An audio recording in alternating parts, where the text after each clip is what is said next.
Hey guys, JC Smith here. Today we're going to do something, we're going to take care of something that's been bugging me.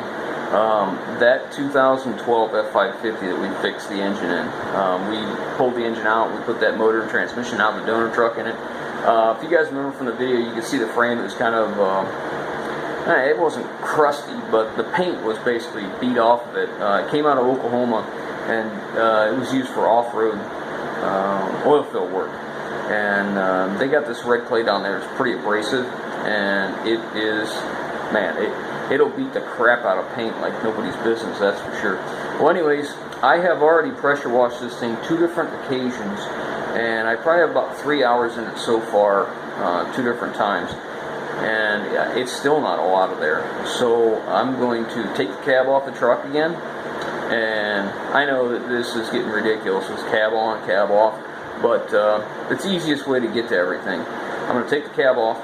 I'm going to pressure wash everything really good, and I expect this to take the majority of the day. I want to get it pressure washed 100% where I'm happy with it and I'm ready to paint the thing. Because tomorrow I want to paint the frame. We got some really hot weather. Today is in the low 90s. Tomorrow's going to be again in the low 90s, and the humidity today is pretty high. Tomorrow it's supposed to be a little bit less, so we'll see how that works. It's still going to be really hot, which is good. Good in a way, but it'll probably make the paint dry too fast, and I'd take a risk of it turning flat. I don't care. If it's black and it's flat, that's fine. It's better than rusty looking. Now, what I'm going to do is I'm going to use oil-based paint, and I'm going to thin it with acetone.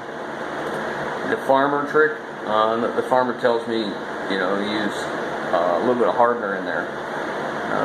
If I have some hardener in the shop, I'm going to use it. If I don't, I'm not. I'm just going to go with the oil-based paint, and I usually use mineral spirits, but that's in it. But for whatever reason, he thinks using acetone will make it set up better, make it cure faster. I don't know. I'm not a painter. I've done this a lot on a lot of different trucks, and it really makes a nice job if it's prepped nicely, right?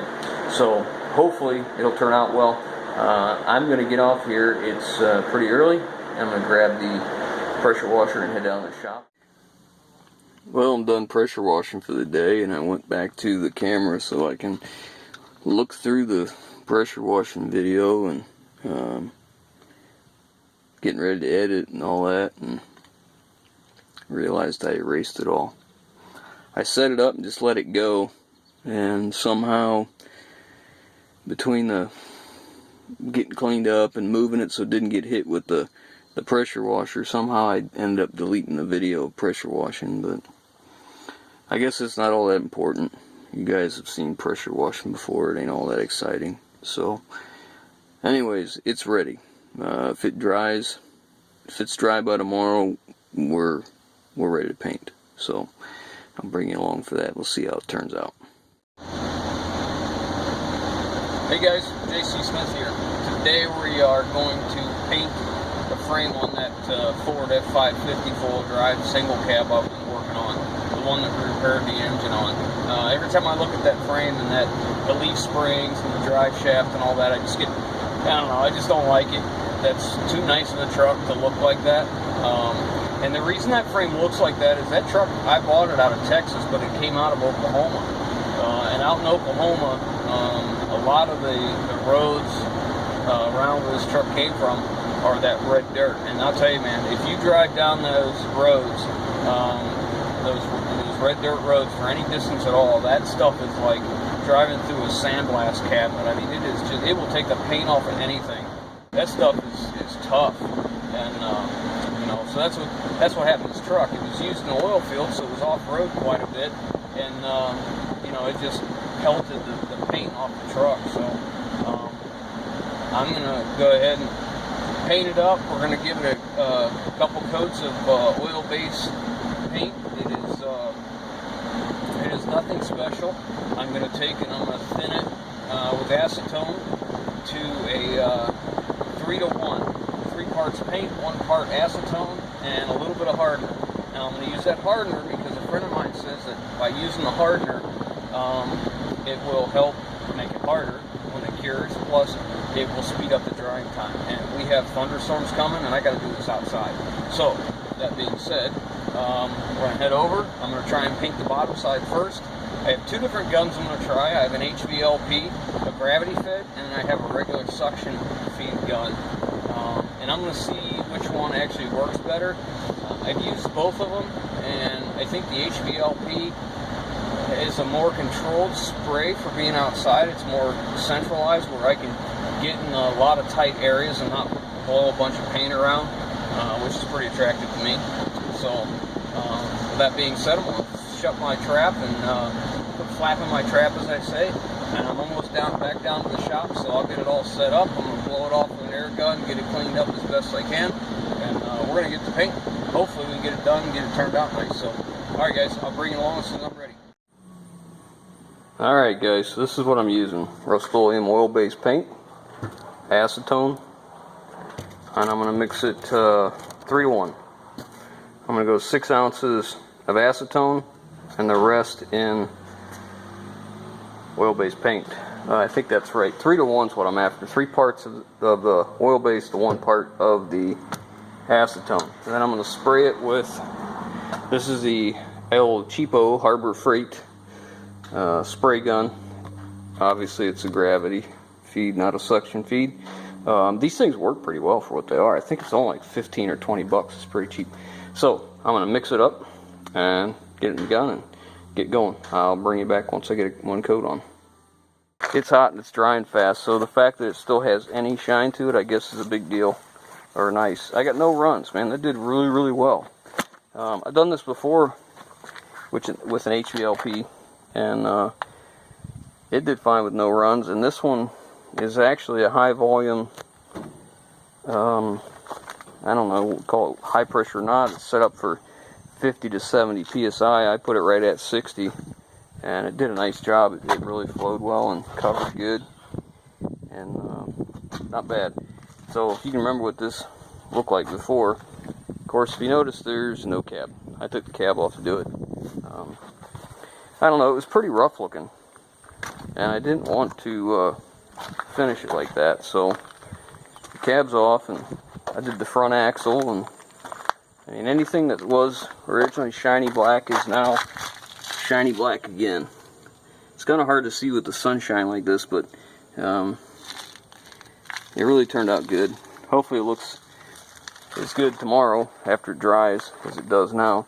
There's a couple spots where I got a little on the side I needed to touch up, and I didn't get that wet enough, and it's a little different looking, but that's underneath the cab. It's like where it was already starting to dry. But it only happened under the cab, so that worked out. I didn't want to paint that gas tank, but in order to get into some of them cracks back there and get it good coverage, it was going to get on the tank anyway, so I just went ahead and painted it.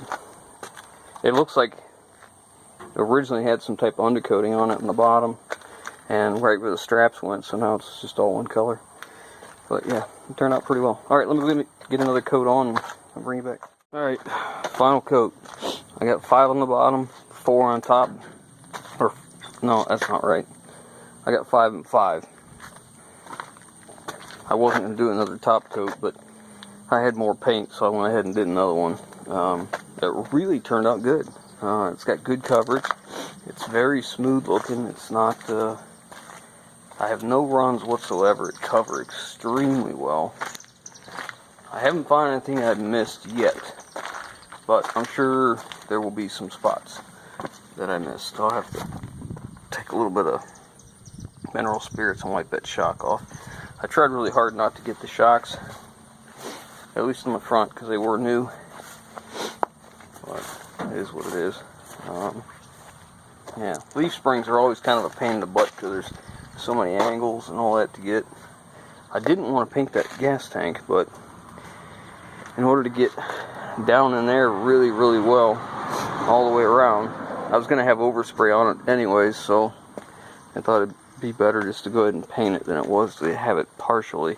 But you know, it is what it is. It turned out pretty well. If you remember what this looked like before, I'll see if I got a snip from another video that I can show you guys. But yeah, I tried to get the drive shaft through well, which meant, you know, spin it around, Yep, look there. Now you see, I step in the sun, you can't see, in the light you can't see it, but you can see how there's a little bit of rust color there. I need to hit with an aerosol can. I won't mix up for that, but you know what, from where it was to what it is, it really turned out pretty good. So I'll let this dry a few days, and once it's dried, go ahead and put the cab back on. Yeah, the cab's off.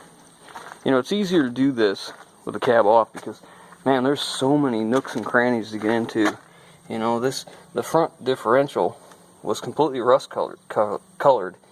So, you know, I want to try to get it as good as I could, and it only takes me about hour and a half to get that cab off.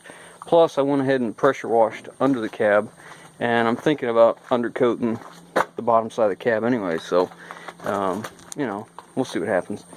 Anyway, so this one's done, at least for the paint. This part of the process is done.